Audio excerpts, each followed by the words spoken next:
Muy buenas tardes a todas y todos. Es un gusto saludarles y agradecerles a los medios de comunicación que nos acompañan, y también enviamos un cordial saludo a los periodistas que están siguiendo esta conferencia de prensa por los distintos medios, así como a la población en general, a todo el país. Muchas gracias por su sintonía en las redes sociales, así como en el canal de gobierno. Tenemos la conferencia de prensa prevista para este jueves. Nos acompañan esta tarde el señor Ministro de Salud Pública y Asistencia Social, el doctor Hugo Monroy, y lo acompañan sus viceministros, el señor Viceministro de Atención Primaria en Salud, el doctor Eric Muñoz, el señor Viceministro de Hospitales, doctor Germán Schell, la señora Viceministra Administrativa, licenciada Elizabeth Quiroa, y el señor Viceministro Técnico, doctor Miguel Ángel Borracho. Previo a iniciar con las preguntas de esta tarde, el señor Ministro tiene un importante mensaje que trasladar. Muy buenas tardes a todos. Gracias por su asistencia. Si es una noticia un poco triste, de verdad a nosotros nos entristece muchísimo, pero al salir me informaron que habían 6 fallecidos más por caso coronavirus, lo que hace un total de 12 fallecidos el día de hoy. Realmente es un día de luto para Guatemala. Es el día en que más fallecidos hemos tenido. Expreso mi más sentido pésame a todas las familias. De verdad es un día sumamente triste. Pero también quiero informarles que tenemos buenas noticias también, y les quiero compartir para que todo sea transparente y que ustedes tengan noticia de primera mano y sean los primeros en enterarse, que al día de hoy, 28 de mayo, tenemos 101 municipios que están libres completamente de COVID-19. Se los voy a enumerar. De Alta Verapaz tenemos los municipios de Rashurá, Xisec, Caabón, San Juan Chamelco, Senaú, Tucurú. Si quieren anotar esto, no lo anoten porque yo les voy a pasar una copia de esto para que lo tengan, y además va a aparecer en las páginas del ministerio también. En Baja Verapaz tenemos a San Jerónimo, El Chol. En Chimaltenango tenemos a Yepocapa, Pochuta. En Chiquimula tenemos a San Jacinto, Ipala, Concepción Las Minas, Olopa, Jocotán, San Juan Ermita. En Escuintla tenemos a La Gomera, La Democracia y Guanagazapa.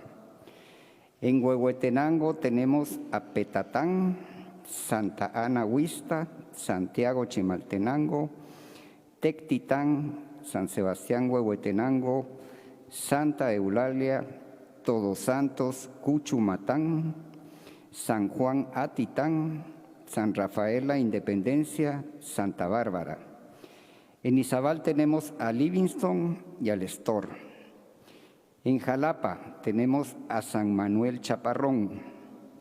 En Jutiapa tenemos a Quesada, Moyuta, Pasaco, Conguaco, Agua Blanca. En Petén tenemos El Chal, Las Cruces, Sayaxché, San Francisco. Tenemos a La Libertad y San José. En Quetzaltenango tenemos libres de COVID a Huitán, Sunil, Cantel, Concepción Chiquirichapa, San Mateo, Cajolá, San Miguel, Sihuila, Sibilia, La Esperanza y San Francisco La Unión. En Quiché tenemos a Cunén, San Antonio Ilotenango, San Pedro Jocopilas, Patzité, Chajul, Chiniqué, Canilla, Chicamán. En Retaluleu tenemos a San Andrés Villaseca, San Martín Zapotitlán. En Zacatepeques tenemos a Santo Domingo Chenacoj. En San Marcos tenemos a Esquipulas, Palo Gordo, Río Blanco, San José Ojotenam, La Reforma, Ocós, San Rafael Pie de la Cuesta, San Miguel Ixtahuacán, San Pedro Zacatepeques, Santa María Iguatán, San Rafael Las Flores. En Sololá tenemos a San Marcos La Laguna, Santa Cruz La Laguna, San Pablo La Laguna, San Antonio Palopó, San Lucas Tolimán, Panajachel, Santa Caterina Palopó, San Andrés Semetabaj, San José Chacayá, Santa María Visitación. En Suchitepeques tenemos a San José La Máquina, Río Bravo, Santo Tomás La Unión, San Juan Bautista, Patulul, San Miguel Panam, San Lorenzo, Santa María Chiquimula, San Andrés Checul. En Totonicapán, San Andrés, tenemos en Totonicapán a Santa María Chiquimula, San Andrés Checul, San Cristóbal Totonicapán, en Zacapa, Huité, Cabañas, San Diego, Usumatrán, Río Hondo y Estanzuela. Estos son los 101 municipios que están libres de COVID.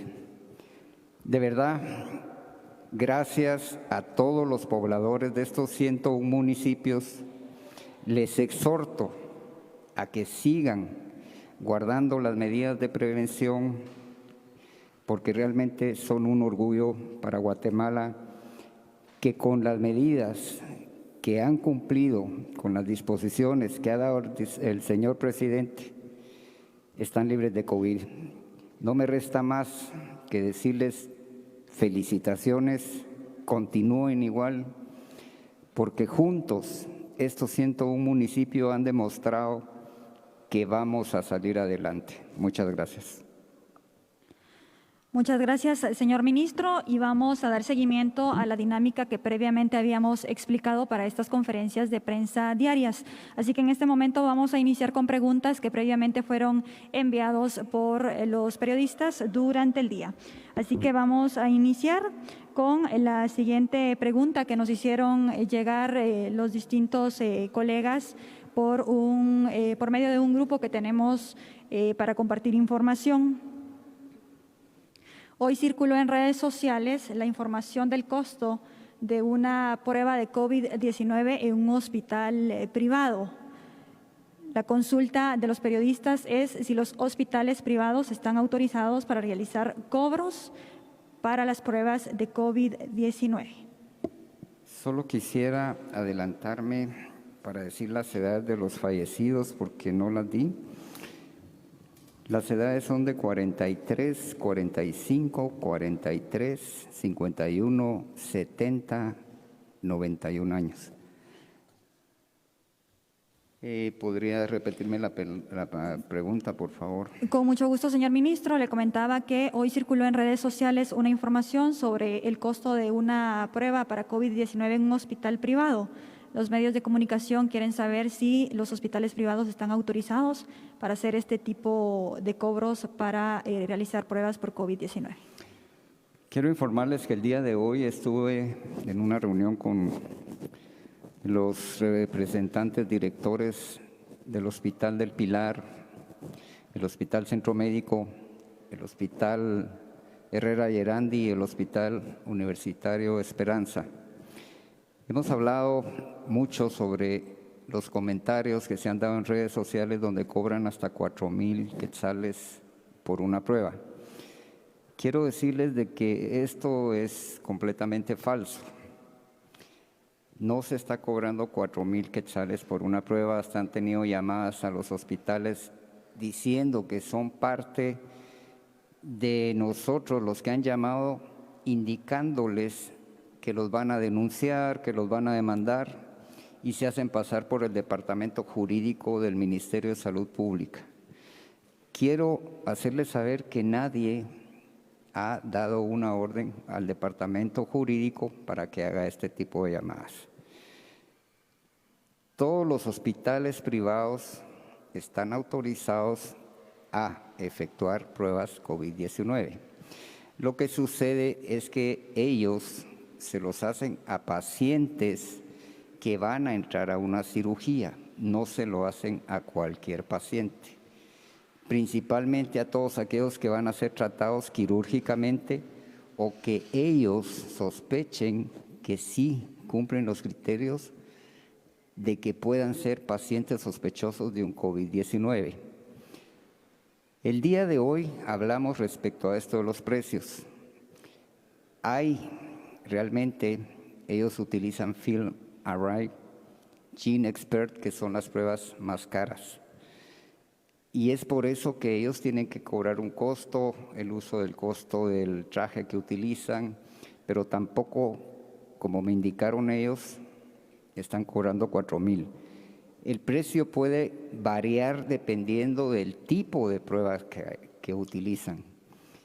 Ejemplo, el Hospital Pilar tiene una prueba que su costo hace incluso al utilizar el traje y toda la situación, puede variar entre 1,900 a 2,500 quetzales.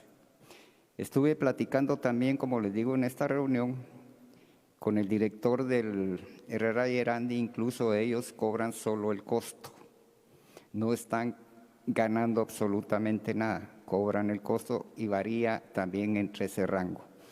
Así que, por favor, cualquier información las tenemos que dar nosotros, no se dejen llevar por lo que aparece en las redes. Muchas gracias, señor ministro. Pregunta de la periodista Elsa Coronado, de Plaza Pública. ¿Podrían explicar cuál es el protocolo para dar de alta médica a los pacientes y cuántas pruebas realizan para determinar que una persona está libre del virus? Nosotros tenemos un protocolo ya establecido. Muchos nos han dicho que es un protocolo muy conservador, pero realmente lo tenemos así para evitar que el paciente se reinfecte. Claro, la evolución del virus y cómo se ha comportado últimamente el virus, día a día revisamos estos protocolos y les explico. Nosotros tenemos a veces hasta 4 pruebas, donde la primera da positiva, una segunda negativa, una tercera negativa y una cuarta negativa, que es cuando nosotros decimos vamos a dar egreso porque sabemos que este paciente está recuperado. Pero con la evolución del virus día a día va cambiando todo esto, incluso no solo en Guatemala, sino que a nivel mundial. Y nosotros estamos al día con toda la información, revisamos todos los días todo lo que está sucediendo en el mundo, protocolos de universidades muy reconocidas como Harvard, hospitales muy reconocidos de Italia, de España, con las experiencias que han tenido. Pero como les digo, todos los días nosotros estamos revisando los protocolos. Puede ser que cambiemos el día de mañana con todo lo que hemos revisado el día de hoy. Estamos en constante pláticas con la Asociación Guatemalteca de Infectología, principalmente con su presidenta, que es la doctora Nancy Sandoval. Incluso el día de mañana nos reunimos para revisar el protocolo y ver si tomamos, en la experiencia que hemos tenido estos últimos días, el criterio de egreso de los pacientes. Pregunta de Ronnie Vélez, corresponsal de Diario Ya de México. La directora de la OMS dijo: no es el momento de relajar las restricciones o reducir las estrategias preventivas. Ahora es el momento de mantenerse fuerte, permanecer alerta e implementar medidas comprobadas de salud pública. Derivado de ello, pregunta: ¿las medidas van a seguir o disminuirán estas medidas en cuanto a la movilidad, transporte y abrir centros comerciales? Todo esto, las medidas preventivas se estudian, se analizan, pero todo bajo un seguimiento epidemiológico. Y como le digo, no solo es el Ministerio de Salud el que toma las decisiones, sino que nos hacemos acompañar por la Asociación Guatemalteca de Infectología, epidemiólogos y el señor presidente. Y en base a esto es que nosotros, y principalmente el señor presidente, decide las decisiones y las disposiciones que se van a dar. Entonces nosotros no lo hacemos y no podemos adelantarnos a decir si sí o no, porque esto se basa, como les digo, en una mesa de trabajo donde está la Asociación Guatemalteca de Infectólogos de Guatemala, donde está los epidemiólogos, el Ministerio de Salud presidido esto por el señor presidente, el doctor Alejandro Yamatei.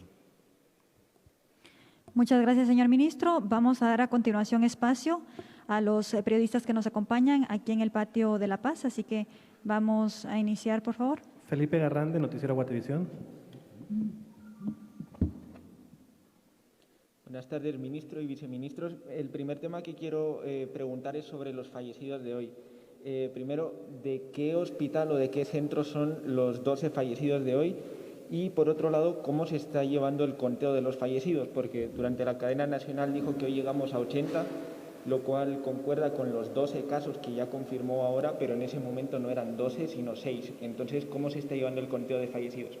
Y, por otro lado, quiero preguntar si han hecho pruebas en el sistema penitenciario y, si es así, ¿cuántos positivos han dado en ese lugar?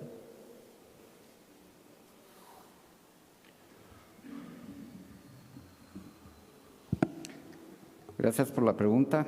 El conteo de fallecidos, como le digo, lo llevamos a cada instante. O sea, así como me informaron ahorita de estos otros 6 fallecidos, lamentable, de verdad que muy lamentable. Estamos 24 horas en contacto con los directores de los hospitales para que nos estén informando a minuto cómo va la evolución de toda esta situación. Con respecto a la prueba de los positivos de cárceles, creo que le entendí. Esto, hay un positivo, un reo positivo, pero esta información se las va a ampliar el doctor Eric Muñoz, que es el director de las áreas de salud, como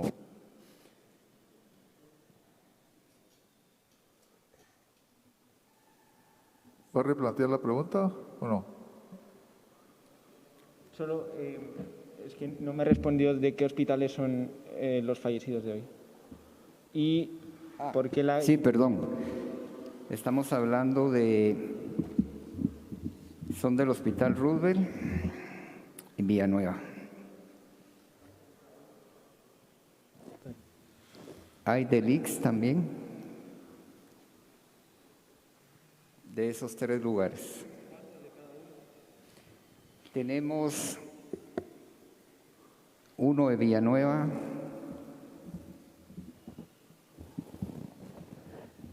cuatro tenemos del IX, tenemos 3 del Roosevelt, 3 del San Juan de Dios y uno de Malacatán. Esos son los 12 que tenemos.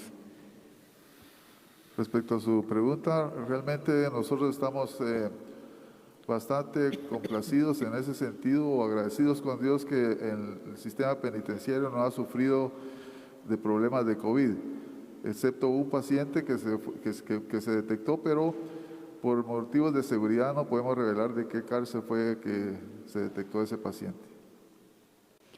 Gracias, viceministro. Vamos a seguir con la siguiente pregunta. Gracias. Alejandro Esquité, de La Red. Buenas noches, ministro. Me gustaría saber en el tema de los respiradores, cómo se encuentra el abastecimiento, cuántos de ellos ya están siendo utilizados.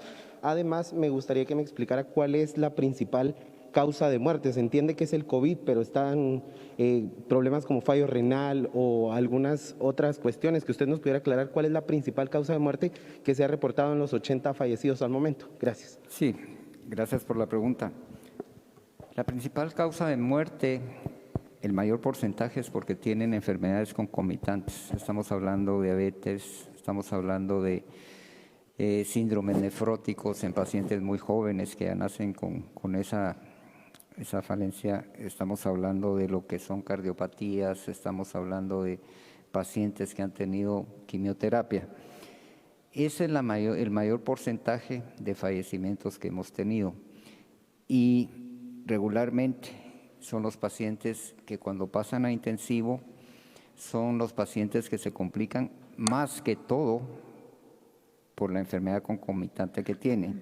Con respecto a los respiradores, le voy a dejar el micrófono al doctor Germán Schell, que es el viceministro de Hospitales. Gracias, buenas noches. Los aparatos de asistencia respiratoria, respiradores, ventiladores, son aparatos que se van utilizando a discreción dependiendo de la condición de cada paciente. Tenemos funcionando 30 ventiladores en el Parque de la Industria y tenemos funcionando en 17 en el Hospital de Villanueva. Además, se está utilizando el gran apoyo de los hospitales Roosevelt y General, o San Juan de Dios, perdón, que también son hospitales que están dotados de los ventiladores. Los ventiladores están siendo utilizados casi a su máxima capacidad, porque generalmente los pacientes que están siendo atendidos en estas áreas son pacientes que ya tienen limitaciones respiratorias. Y solo para finalizar, respecto al reo que dio positivo, no sé si se van a tomar medidas dentro de la cárcel, aunque no se detalle cuál fue, pero si van a ser puestos en cuarentena algunas personas y adicionalmente si fue retirado ya del centro de privación de libertad. Ahí está. Sí. Gracias. Sí fue retirado del sistema penitenciario a un hospital y por supuesto también se le hizo hisopado a los custodios que lo transportaron. Joel Maldonado, Publinews. Buenas noches, ministro. En cuanto a, quisiera saber si ya se reunió con el doctor Edwin Escobar, la comisión, cuáles son las primeras acciones. Y segundo es si ya realmente terminaron las compras para los insumos para los médicos que ayer mencionó la viceministra en el Congreso. Gracias. Sí, gracias por la pregunta. Aún no me he reunido con el doctor Edwin Escobar, pero sí he tenido conversación telefónica con él. Estamos en contacto y cuando él ya esté aquí, primero vamos a tomar una reunión con él para definir las acciones a seguir epidemiológicamente. Pero sí, como le digo, no he estado todavía reunido con él, sino que simplemente ha sido por vía telefónica. Con respecto a su segunda pregunta, le voy a dejar en el uso del micrófono a la viceministra administrativa. Gracias. Sí. Buenas noches, señor Maldonado. Con respecto a su pregunta, continuamos con el proceso de adquisición de los insumos médicos. Muchas gracias. Vamos a continuar con preguntas que fueron previamente. Jessica Gramajo, Perdón. 502. Muchas gracias. Yo tengo algunas preguntas. Primero, quisiera ver si el doctor Shell me pudiera aclarar acerca de una persona que usted me comentó en una entrevista que tuvimos que había pasado 106 días en cuarentena. Al hacer las cuentas, pues los 106 días nos manda hasta febrero y el primer caso que registramos fue el 13 de marzo. Entonces quisiera que me aclarara un poquito esta situación. Y otro tema que tengo es que quisiera saber cuántas pruebas se están realizando y el detalle para el ministro. Solo una aclaración. La última pregunta que me hicieron el compañero periodista, no sé si le escuché que dijo Edwin Escobar, pero es Edwin Asturias. O sea, solo para aclarar que es Edwin Asturias, pero perdón.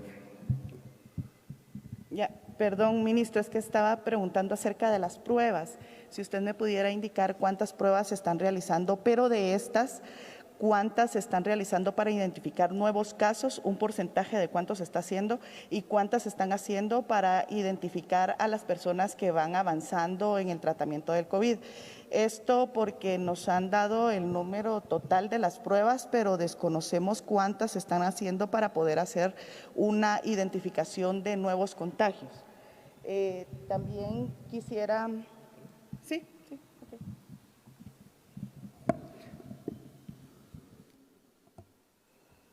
Gracias. Sí, con respecto a su pregunta, en realidad fue un lapsus, sírvase usted a disculpar. Efectivamente no podría ser, tomando en cuenta que el 13 de marzo fue el primer caso. Hubo un comentario de un médico de un hospital que estaba haciendo esos comentarios y posteriormente nosotros hicimos este análisis y la verdad es que sí, no fue algo que se nos escapó, la verdad. Con respecto a las pruebas, le puedo decir de que nosotros hacemos las pruebas en lugares donde epidemiológicamente, según este estudio, nosotros debemos de ir a hacer esas pruebas ahí. Así como les había anunciado anteriormente lo que es Villanueva, Zona 18, Misco, Chinautla, pero vamos a dejar en el uso de la palabra al doctor Eric Muñoz, que es el que coordina realmente este tipo de acciones epidemiológicas con sus directores de área de salud. Sí, quiero informarle que nosotros tenemos 4 áreas de salud en Guatemala Central. De esas 4 áreas de salud se seleccionaron tiendas y carnicerías para ir a realizar estas pruebas. El total de las pruebas realizadas son 735 pruebas de las 4 Guatemalas, de las cuales 152 salieron positivas. Para identificar a nuevos contagios, viceministro. Se hace un estudio epidemiológico posterior porque a la persona positiva se le va a notificar, así como a la negativa también se le va a notificar, pero a la positiva se va con acompañamiento de Policía Nacional y Policía Municipal para poder efectuar el cierre de la tienda, del tendero que salió positivo, se manda a cuarentena a su casa y se hace el estudio epidemiológico de cuántas personas o contactos pudo haber tenido esta persona. Si el tendero tiene 1 o 2 ayudantes, también a ellos se les hace su hisopado. Solo para ampliar la información que está dando el viceministro, es aquí donde empezamos realmente lo que llamamos el árbol epidemiológico, donde empezamos a estudiar lo que es los contactos que han tenido. Por ejemplo, en una tienda que ha salido el tendero positivo, automáticamente lo trasladamos a un hospital, a toda su familia les hacemos el hisopado, esperamos en cuarentena los resultados, si salen positivos también los trasladamos, si salen negativos se quedan en cuarentenados de todas maneras, y empezamos a verificar y a investigar los contactos y a ver realmente cuántas personas han llegado a esa tienda, y de estas personas que han llegado a esa tienda empezamos a investigarlas a todas para ver qué contactos también han tenido, pero cuando hay casos muy sospechosos, de una vez se les hisopa y se les deja completamente en cuarentena. Por eso es que hemos tenido muchas personas en cuarentena, pero ahí es donde realmente empieza el trabajo epidemiológico, como lo que hicimos en Patzún. El árbol epidemiológico hasta llegar a los 17,000 que investigamos, y ahí, cuando dijimos aquí ya no va a haber más contagios, ahí paramos, que es lo que está haciendo ahorita bajo la coordinación del viceministro de Atención Primaria en Salud, estas áreas de salud. Ministro, lo que yo le estoy preguntando es, de las 2,000 pruebas, digamos, que se realizan al día, un promedio de cuántas son para identificar nuevos casos y cuántas son para descartar que una persona que ya dio positivo se ha recuperado, porque entiendo que ustedes realizan hasta 2, 3, 4, 5 pruebas a las personas que ya están positivas, y estas mismas las suman en la totalidad de pruebas que ustedes comparten en la conferencia, en el mensaje presidencial o en el mensaje que ustedes brindan. Pero ¿cuántas de estas son para identificar nuevos casos? Sí, yo lo entiendo, que su pregunta es cuántos para control y cuántas para nuevas. No le puedo dar un dato exacto, pero lo que pasa le voy a decir. Ejemplo, si hacemos controles, porque cuando sacamos recuperados, que nosotros le llamamos egresos, pero completamente recuperados, es así como ahorita, digamos, estamos masificando pruebas en las áreas que le dijo el señor viceministro. Esas son pruebas nuevas, que es para investigar nuevos casos. Pero al mismo tiempo hacemos pruebas a los pacientes que ya están cumpliendo su periodo de recuperación y ver si están negativos. Ejemplo, podríamos hablar de un 70% de las pruebas a las que menciona el señor viceministro en o podrías ampliarle un poco más de las pruebas del 70%. Sí, realmente las pruebas, la mayoría de pruebas son nuevas que se hacen en diferentes departamentos de Guatemala. De las que nosotros realizamos de controles, la mayoría son de aquí de la ciudad capital, de los hospitales donde tenemos pacientes en cuarentena, que algunos son asintomáticos, otros sintomáticos leves, pero que ya cumplieron su periodo de cuarentena en los hospitales. Ahí es donde realizamos la mayoría de pruebas de control. Pero las nuevas que se reportan vienen de toda la República. No sé si quedó clara o está, si puede repreguntar exactamente qué es porque lo que queremos es que ustedes tengan las respuestas correctas y que estén. Sí, yo quisiera un dato concreto de diariamente cuántas son las pruebas que se realizan para identificar. Para identificar. Casos nuevos. Ejemplo, le voy a decir. El dato para donde investigamos nuevos brotes, identificamos 100 casos sospechosos a los que sí tenemos que hacerle pruebas en el área de zona 18, por ejemplo. Área de Chinautla, identificamos 200 casos a los que hay que hisopar, sospechosos. Solo ahí ya llevamos 300 pruebas. El área de Villanueva, identificamos 150 más. Ya llevamos 450 pruebas. Pero en Misco tenemos, según el estudio epidemiológico, que tenemos que hacer 600 pruebas, estamos hablando de 1100. Pero tenemos que hacer controles también, que son el resto que los hacemos, ¿ya? Pero sí, la mayor parte, como le digo, no es un dato exacto, porque es epidemiológicamente, como le digo, en un lugar se hacen tantas pruebas para investigar nuevos brotes, en el otro igual, pero lo que vamos a hacer es, la próxima vez, el día de mañana, le vamos a traer exactamente para que quede completamente usted satisfecha con la respuesta. El día de mañana le traeremos exactamente ese dato.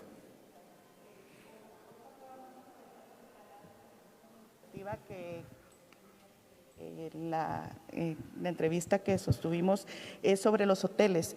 Usted me mencionaba que se hicieron convenios con algunos hoteles. Yo entiendo que ustedes no quieran revelar cuáles son los hoteles que están prestando el servicio por seguridad de los pacientes, pero sí quisiera saber cuántas camas son con las que se están contando, cuántas pacientes o cuál es la capacidad que tienen estos hoteles para atender a cuántos pacientes y cuánto es lo que está erogando el Estado para la contratación de los hoteles, ya que en el caso del Ministerio de Salud no subió ningún evento en Guatecompras para hacer la contratación de los mismos.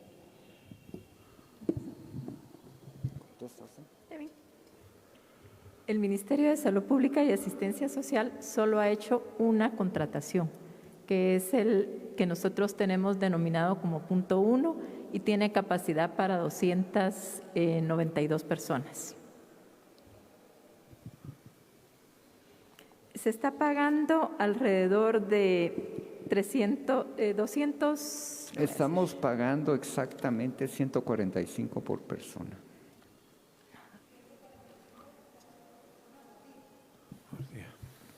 Exacto, 145 quetzales por día, incluida alimentación. 3 meses. El contrato es por 3 meses. El contrato que se realizó es por 3 meses. Vamos en este momento con la última pregunta que fue enviada previamente por la periodista Yesenia González de Canal 9 Puerto TV de Puerto Barrios Izabal. Ella pregunta: ¿existe una licitación para hospedaje de pacientes positivos leves de COVID-19 para el departamento, en este caso Izabal, la cual no baja de 4.635.000 quetzales. La pregunta es, ¿por qué invertir esa cantidad de dinero si existirá el hospital regional y también el hospital Centinela en el departamento? En Izabal no se ha hecho ningún tipo de contrato o se esté realizando un tipo de contrato para albergar pacientes con COVID. Para la persona que hizo la pregunta, como se indicó anteriormente, el Ministerio de Salud Pública solo ha hecho un solo contrato. En el departamento de Izabal no hemos realizado. Tengo entendido que es el Instituto Guatemalteco de Seguridad Social quien está haciendo una cotización de esta naturaleza. Señora viceministra, y de esta manera con la conferencia de prensa, agradecer a la señora viceministra y a los señores viceministros. Quiero agradecerles a todos realmente la asistencia de ustedes. Confíen en nosotros. Haremos esto todos los días, de lunes a viernes. Y cuando no tengamos una respuesta exacta, por favor háganos saber a través de nuestra directora de comunicación social del ministerio. Y con todo gusto nosotros al día siguiente responderemos ya con datos exactos. Así que muchas gracias a todos. Sí, señor viceministro Shell. Solamente quisiera yo hacer un comentario que me parece importante, puesto que es importante para la opinión pública. La señorita Jessica, no sé si se encuentre todavía, ella tuvo la bondad, creo yo, de entrevistarnos el fin de semana pasado, ¿verdad? ¿Fue usted? Y nos preguntó que estaban desesperados los pacientes porque ya tenían 50 días de estar en los centros de reposo, digamos, ya cuando son asintomáticos. Yo le respondí, y creo que esto es importante para la opinión pública, nuestra misión es proteger a los guatemaltecos. Si nosotros nos confiamos a la desesperación de nuestros pacientes y les damos licencia para ir a sus hogares a los 15, 20 días, seguramente vamos a enviarlos a hacer que se esparza otra vez el virus a sus casas, a las tiendas y con todas las personas que ellos se comuniquen. Nuestra finalidad es garantizar al paciente su adecuada curación y garantizarle a la familia y a todas las personas que estén rodeadas de él que ese paciente no va a llegar a infectarlos. Y para eso, como le decía yo ese día a usted, le pedimos disculpas al pueblo de Guatemala si hacemos que se desesperen, que se cansen, pero es nuestra obligación para que los resultados sean mucho más eficientes. Gracias. Gracias, señor viceministro, señora viceministra, señores viceministros y también señor ministro, muchas gracias. Les despedimos, les deseamos muy buena noche. Gracias. Pues van a continuar trabajando en este momento y les agradecemos también a los medios de comunicación que estuvieron presentes aquí en el Patio de la Paz, también a quienes siguieron las distintas transmisiones y también a todo el público en general que nos acompañó. Muchas gracias, feliz noche.